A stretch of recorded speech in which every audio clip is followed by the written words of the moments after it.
त्या व्हिडिओमध्ये आपण लोकांनी पाहिलं असेल, कुठलेही नियम पाळणार नाहीत, कोणालाही जुमानणार नाहीत.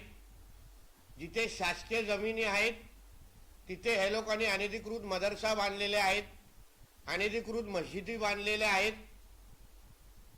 आता ह्या गोष्टीला परवानगी कोणी दिली? आणि मग परवानगी घेतल्या, जे काही परवानग्या खऱ्या अर्थाने दिल्या आहेत का, की नुसतं हे लोक बांधत चाललेले आहेत?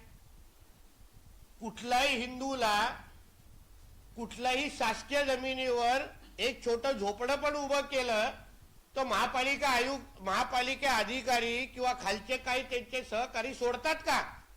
लगेच तिथे येणार, तोडणार, अतिक्रमणाच्या नावाने हटवणार. मग हे जे काही इथे चाललंय मुंबईमध्ये विविध भागामध्ये आपल्याच नाकाखाली, मग हे जे काही हिरवकरण चाललेलं आहे, इस्लामीकरण चाललेलं आहे, उद्या आता आपण काही महिन्या अगोदर जो पडगा गावाबद्दल आपण ऐकलेलं, ठाण्याच्याच ग्रामीण भागामध्ये मुंबईच्याच काही अंतरावर त्या पडगा गावामध्ये असंच झालं. पहिलं हे लोक सगळे आपल्या वस्तीसाठी तिथे आले, हळूहळू हळूहळू सगळं काबीज करायला घेतले, सगळी अतिक्रमणं लँड जिहादच्या नावाने केली. तिथे राजरोज पद्धतीने बीफ आणि गौमांस विकायला लागले, म्हणून तिकडचा असलेला हिंदू समाज हा तिथून निघून गेला. आणि ह्या लोकांनी शेवटी तो पूर्ण भाग हा अल शाम नावाने त्याचं नामकरण करून टाकलं. आता हे बांगलादेशी आणि रोहिंग्या जे मुसलमान आहेत त्यांना इथे आणतो कोण? ताकद देतो कोण? त्यांना आधार कार्ड देतो कोण?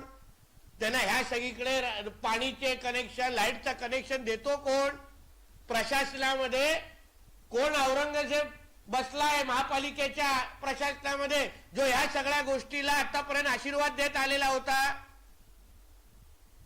तुम्हाला आश्चर्य वाटेल,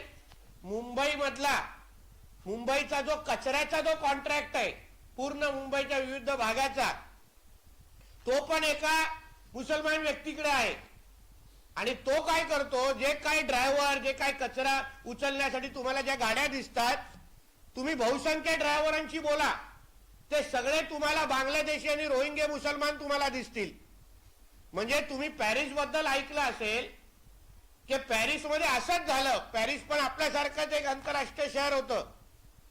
मग पॅरिसमध्ये एका बांगलादेशी मुलाबरोबर, पोलिसांबरोबर त्याच्याबरोबर काहीतरी चकमक झाली आणि तो त्याच्यामध्ये मारला गेला, जो मुळात त्या शहराचा पण मुसलमान नव्हता. आणि त्या बांगलादेशी मुलासाठी चाहू बाजूने ज्यांचा रेकॉर्ड पण पोलिसांकडे नव्हता, गव्हर्नमेंटकडे नव्हता, अशा चारही बाजूनी हे बांगलादेशी रोहिंग्या रस्त्यावर आले आणि अक्षरशः त्यांनी पॅरिस फ्रान्समध्ये हैदोस घातला. ह्याच्याबद्दल आपण सगळ्या जणांनी ऐकलं असेल. 5-5, 10-10, 11-11 दिवस